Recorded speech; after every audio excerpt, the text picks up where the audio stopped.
কোটা সংস্কার আন্দোলনে নিহতদের স্মরণে কাল একদিনের রাষ্ট্রীয় শোক, সব ধর্মীয় উপাসনালয়ে বিশেষ প্রার্থনা, কালো ব্যাজ ধারণ। ডিবি কার্যালয়ে খাইয়ে ছবি প্রকাশ, জাতির সঙ্গে মশকরা করা, মন্তব্য হাইকোর্টের। নিরাপত্তার জন্যই সমন্বয়কারীদের রাখা হয়েছে দাবি ডিবি প্রধানের। যারা দেশের স্বাধীনতা সার্বভৌমত্বকে বিশ্বাস করে না তারাই ধ্বংসযজ্ঞ চালিয়েছে বললেন 14 দলের সমন্বয়ক। দুষ্কৃতিকারীদের প্রতিহতের আহ্বান। এবং কোটার যৌক্তিক দাবি পূরণ হয়, কর্মসূচি প্রত্যাহারের ঘোষণা, বৈষম্য বিরোধী ছাত্র আন্দোলনের, বিশ্ববিদ্যালয় খুলে দেওয়ার আহ্বান।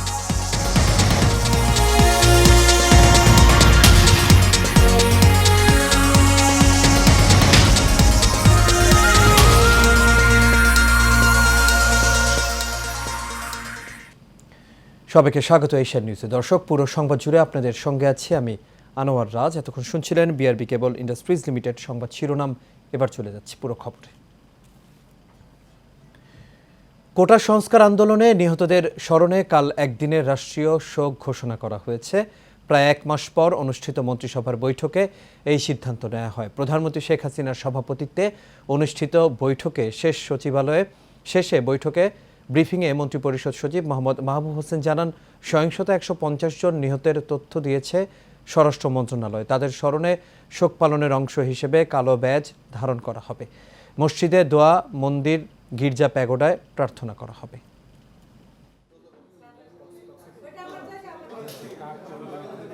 কোটাবিরোধী আন্দোলনের নিয়ে যে পরিস্থিতি সৃষ্টি হয়েছে, সেখানে স্বরাষ্ট্রমন্ত্রী মহোদয় তরফ থেকে একটি প্রতিবেদন উপস্থাপন করা হয়েছিল এবং সেখানে অন্যান্য মন্ত্রীগণও তাদের তরফ থেকে বিস্তারিত তথ্য উপস্থাপন করেছেন এবং সেখানে সেসব তথ্য পর্যালোচনা করে আলোচনা করে মন্ত্রিসভা দুটি সিদ্ধান্ত গ্রহণ করেছেন।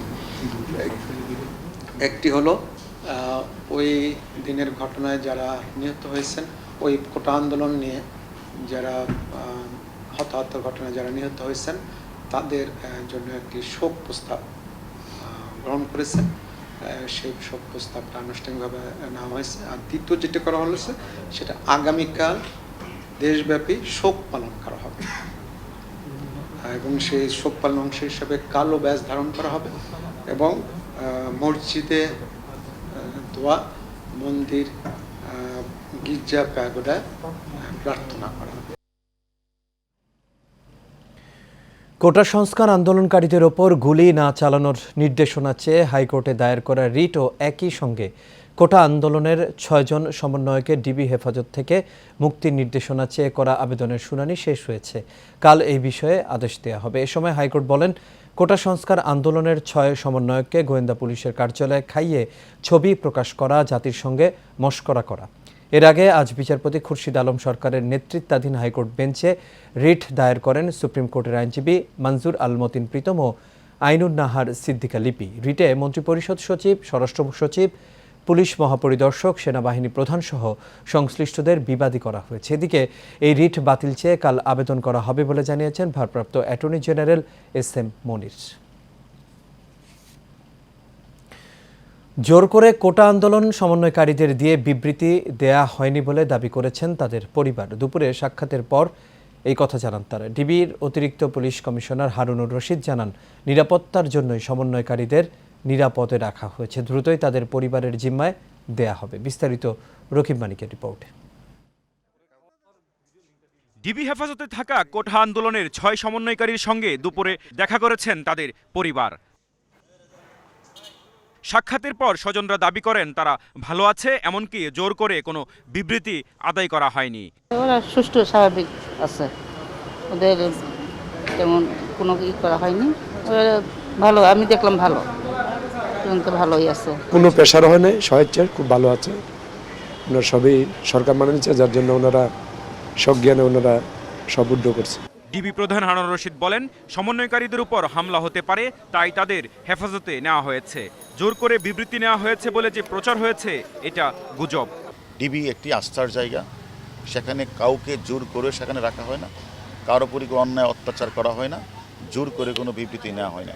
আমি মনে করি তারা রিয়েলাইজ করেছে যে তারা আমাদের কাছে লিখিতভাবে বলেছে যে সরকার তাদের যে দাবি পুরাটাই সরকার মেনে নিয়েছে এবং সেই কারণেই তারা তাদের যে আন্দোলন তারা প্রত্যাহার করে নিয়েছে। কোটা সংস্কার আন্দোলনকারীদের দাবি পূরণ হওয়ায় তারা স্বেচ্ছায় বিবৃতি দিয়েছে। নিয়মতান্ত্রিক আন্দোলন করতে গিয়ে যদি আবার তারা কোনো স্থাপনায় তারা হাত দেয়, তারা যদি গাড়িতে হামলা করে, পূর্বের মতো তারা এই আচরণটা করে, তা আমরা তো তাদেরকে আসলে এই বিষয়টা আমরা মনে করি এটা তো নিয়মতান্ত্রিক আন্দোলন না।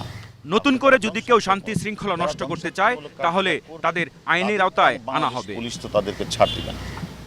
রকিব মানিক, এশিয়ান টেলিভিশন, ঢাকা। বিএনপির সিনিয়র নেতাদের বারবার রিমান্ডে নিয়ে অমানবিক নির্যাতন সংবিধান বিরোধী বলে মন্তব্য করেছেন বিএনপির মহাসচিব মির্জা ফখরুল ইসলাম আলমগীর। বিকেলে এক প্রেস বিবৃতিতে মির্জা ফখরুল আরও জানান, রুহুল কবির রিজভী ও ভিপি নূরকে নির্যাতনের পর আবারও নির্যাতন চালানোর উদ্দেশ্যে 5 দিনের রিমান্ডে নেওয়া হয়েছে। কোটা সংস্কার আন্দোলনের সমন্বয়কারীদেরকে ডিবি কার্যালয়ে তুলে নিয়ে চাপ প্রয়োগ করা হয়েছে বলেও দাবি করেন তিনি। যারা দেশের স্বাধীনতা সার্বভৌমত্বকে বিশ্বাস করে না তারাই দেশকে একটি অকার্যকর রাষ্ট্রে পরিণত করতে গুরুত্বপূর্ণ স্থাপনাগুলো ধ্বংস করে দিয়েছে বলে মন্তব্য করেছেন আওয়ামী লীগের উপদেষ্টা মণ্ডলীর সদস্য 14 দলের সমন্বয়ক আমির হোসেন আমু। আজ বনানী সেতু ভবন পরিদর্শন শেষে তিনি এই মন্তব্য করেন। আন্দোলনের নামে যেসব স্বাধীনতা বিরোধীরা এসব কর্মকাণ্ড চালাচ্ছে তাদের খুঁজে বের করে দৃষ্টান্তমূলক শাস্তির দাবি জানান 14 দলের অন্যান্য নেতৃবৃন্দ। কাউসার আহমেদের রিপোর্টে দেখুন বিস্তারিত। আন্তর্জাতিক পরিমণ্ডলে বাংলাদেশ যখনই নানান সব কারণে সমাদৃত হচ্ছে, ঠিক তখনই বিভিন্নভাবে এদেশের উন্নয়ন অগ্রযাত্রা ধ্বংস করতে চায় একটি মহল। এই ধারাবাহিকতায় কোটা আন্দোলনের নামে সহিংসতা তাণ্ডবে ধ্বংস করা হয়েছে সেতু ভবন সহ গুরুত্বপূর্ণ বিভিন্ন স্থাপনা। সেসব ধ্বংসাবশেষ পরিদর্শনে আসেন 14 দলের নেতারা। পরিদর্শন শেষে আওয়ামী লীগের উপদেষ্টা মণ্ডলীর সদস্য 14 দলের সমন্বয়ক আমির হোসেন আমু বলেন, দেশের অর্থনীতিকে পঙ্গু করে দিয়ে দেশকে পঙ্গু করাই তাদের একমাত্র লক্ষ্য ছিল। আজকে আর বলতে অসুবিধা নেই, যারা এই দেশের স্বাধীনতা সার্বভৌমত্বকে এখন পর্যন্ত মেনে নিতে পারেনি, বিশ্বাস করে না, যারা এই দেশকে একটি অকার্যকর রাষ্ট্রে পরিণত করতে চায়, তাদেরই কর্মকাণ্ড হচ্ছে আজকে এই স্থাপনাগুলি ধ্বংস করে দেওয়া, যোগাযোগ ব্যবস্থাকে ধ্বংস করে দেওয়া, দেশের অর্থনীতিকে পঙ্গু করে দিয়ে দেশকে পঙ্গুত্ব করে দেওয়া। আজকে এইটাই হচ্ছে তাদের একমাত্র লক্ষ্য। আন্দোলনের সুযোগ নিয়ে স্বাধীনতা বিরোধী দুষ্কৃতিকারীরা এসব কর্মকাণ্ড চালাচ্ছে বলে জানান 14 দলের অন্যান্য নেতৃবৃন্দ। যখনই বন্যা, যখনই খরা, যখনই দুর্যোগ, তখনই ছিল দুর্যোগ ব্যবস্থাপনা অধিদপ্তরের মূল দায়িত্ব কাজ করতেন। আজকে এই প্রতিষ্ঠানটাকে সম্পূর্ণভাবে ধ্বংস করার মূল উদ্দেশ্য হল এদেশে মানুষকে যেন জনগণের জন্য সেবা না পায়, তার জন্য তাদের এই নীল নকশা এই ধ্বংস করা হয়েছে। এটাকে দুর্যোগ ব্যবস্থাপনায় আমাদের কাছ থেকে অন্যরা শিক্ষা নিত, আর সেখানে আজকে আমাদের দুর্যোগ ব্যবস্থাপনায় একটা ঝড় যদি আসে, এখন যেটা হওয়ার সম্ভাবনা রয়েছে, সামনে একটা বন্যা যদি আসে, তাহলে আমরা কীভাবে মোকাবিলা করবো আমরা জানি না। এ সময় দেশবাসীকে ঐক্যবদ্ধ হয়ে এদের বিরুদ্ধে রুখে দাঁড়ানোর পাশাপাশি দুষ্কৃতিকারীদের প্রতিহত করার আহ্বান জানান তারা। কাউসার আহমেদ, এশিয়ান টেলিভিশন, ঢাকা। আন্দোলন কর্মসূচি প্রত্যাহার করার ঘোষণা দিয়েছে বৈষম্য বিরোধী ছাত্র আন্দোলন। রোববার রাতে ঢাকা মহানগর গোয়েন্দা পুলিশের কার্যালয় থেকে এক ভিডিও বার্তায় এই তথ্য জানান বৈষম্য বিরোধী ছাত্র আন্দোলনের সমন্বয়ক নাহিদ ইসলাম। তিনি ছাড়াও সেখানে উপস্থিত ছিলেন মোহাম্মদ সার্জিস আলম, হাসনাত আবদুল্লাহ, মোহাম্মদ আবু বাকের মজুমদার, আসিফ মাহমুদ ও নুসরাত তাবাসসুম। নাহিদ ইসলাম বলেন, কোটা সংস্কার আন্দোলন ও তার প্রেক্ষিতে অনেকেই অপ্রত্যাশিতভাবে নিহত ও আহত হয়েছেন। অগ্নিসংযোগ সহ নানা সহিংস ঘটনা ঘটেছে রাষ্ট্রীয় স্থাপনায়। এই সকল অনাকাঙ্ক্ষিত ঘটনার তীব্র নিন্দা জানিয়ে সুষ্ঠু তদন্ত সাপেক্ষে দ্রুত বিচারের দাবি জানান তিনি। নাহিদ আরও বলেন, তাদের প্রধান দাবি ছিল কোটার যৌক্তিক সংস্কার, যা ইতোমধ্যে সরকার পূরণ করেছে। এখন শিক্ষার সুষ্ঠু পরিবেশ নিশ্চিতে দ্রুত শিক্ষা প্রতিষ্ঠান খুলে দিতে সরকারের প্রতি আহ্বান জানান তিনি। সার্বিক স্বার্থে কর্মসূচি প্রত্যাহার করার ঘোষণা দেন নাহিদ ইসলাম সহ 6 সমন্বয়ক। পূরণ করেছেন, এখন শিক্ষার সুষ্ঠু পরিবেশ নিশ্চিত করার লক্ষ্যে দ্রুত শিক্ষা প্রতিষ্ঠান খুলে দেওয়ার জন্য সরকারের প্রতি জোর আহ্বান জানাই। সার্বিক স্বার্থে আমরা এই মুহূর্তে থেকে আমাদের কর্মসূচি প্রত্যাহার করছি।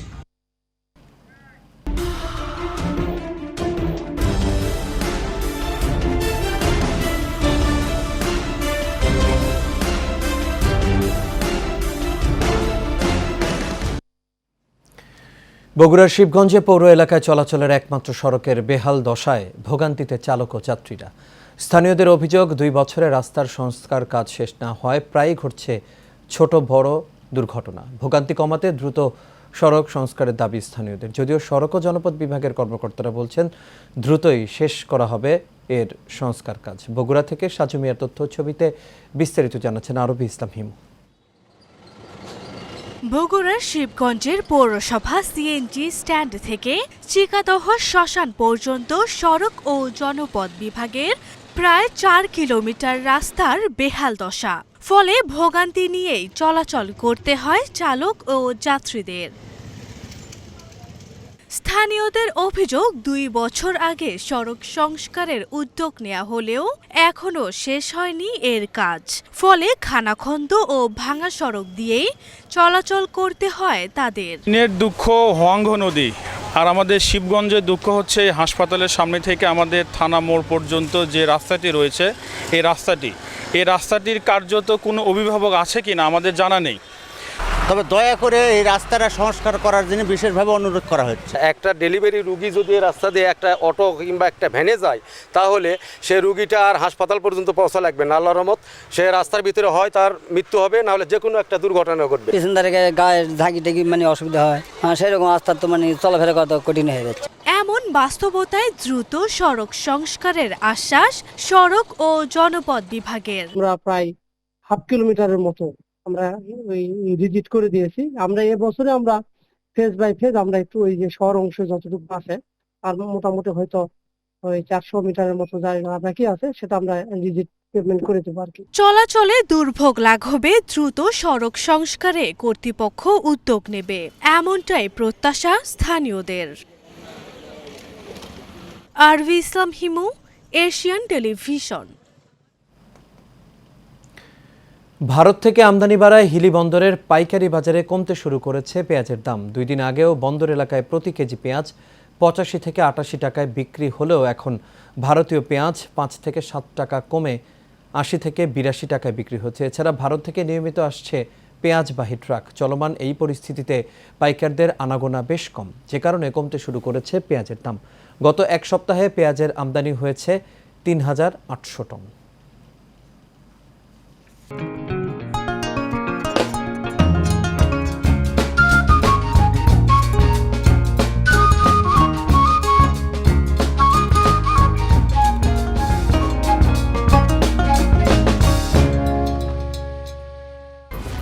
এক্সপার্ট B500 CWR স্বাধীনতার সুবর্ণ জয়ন্তীতে নতুন বাংলাদেশ গড়ার প্রত্যয়।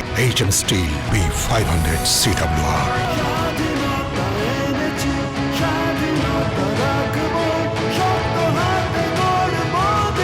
HM steel. বন্দরনগরী চট্টগ্রামের বিভিন্ন বাজারে সরবরাহ কম থাকায় বেড়েছে শাকসবজি সহ নিত্যপণ্যের দাম। চাহিদার তুলনায় যোগান কম থাকায় কোনো কোনো পণ্যের দাম হয়েছে দ্বিগুণ। এতে একদিকে যেমন বিপাকে পড়েছেন সাধারণ মানুষ, তেমনি কমেছে বিক্রি। চট্টগ্রাম থেকে রুবেল উদ্দিনের ক্যামেরায় সারোয়ার আমিন বাবুর রিপোর্ট। বিস্তারিত জানাচ্ছেন শেখ ফাহিম। চট্টগ্রামের বিভিন্ন বাজার ঘুরে দেখা যায় সরবরাহ কম থাকায় বেড়েছে শাকসবজি সহ নিত্যপণ্যের দাম। বাজারের ক্রেতারা বলেন, বাজারের সব জিনিসে যেন আগুন লেগেছে। সব মিলিয়ে সাধারণ মানুষ বিপাকে পড়েছেন।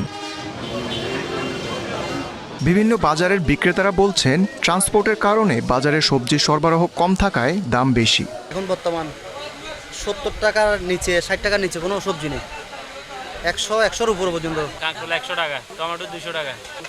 তরকারির দাম একটু বাড়তে বৃষ্টির জন্য বেশি বাড়ে না, 1 কেজিতে 10 টাকা 20 টাকা বাড়ছে। যে দ্রব্যমূল্য যে পর্যায়ে আসতেছে, মানুষের কিন্তু নাবিশ্বাস উঠে যাচ্ছে। এখন এমন অবস্থায় আছে যে দিনতে চলাই কষ্ট, খুব কষ্টে আছে আমরা মধ্যবর্তী যারা। বাজারে আসলে নিয়ত করে আসি একটা কিনবো, কাটসাট করতে করতে দেখা যায় বাচ্চা কাচ্চার যে মৌলিক চাহিদা সেটা পূরণ করা আমাদের জন্য মারাত্মক কষ্ট হয়ে যাচ্ছে। দেশের সবকিছু দ্রুত স্বাভাবিক হোক, ভোগ্যপণ্যের দাম মানুষের নাগালের মধ্যে আসুক, এটাই প্রত্যাশা সকলের। Sheikh Fahim, Asian television.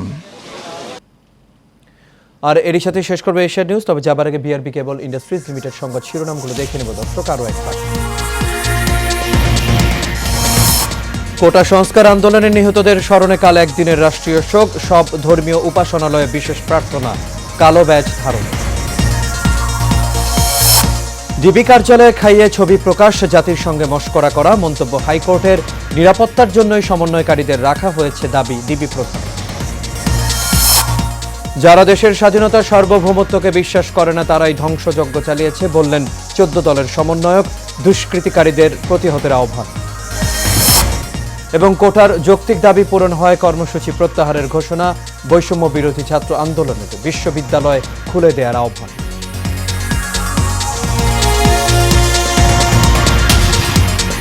দর্শক, এই ছিল আমাদের এখনকার আয়োজন। আমাদের পরবর্তী সংবাদ দেখার আমন্ত্রণ রইল। এতক্ষণ সাথে থাকার জন্য সবাইকে ধন্যবাদ।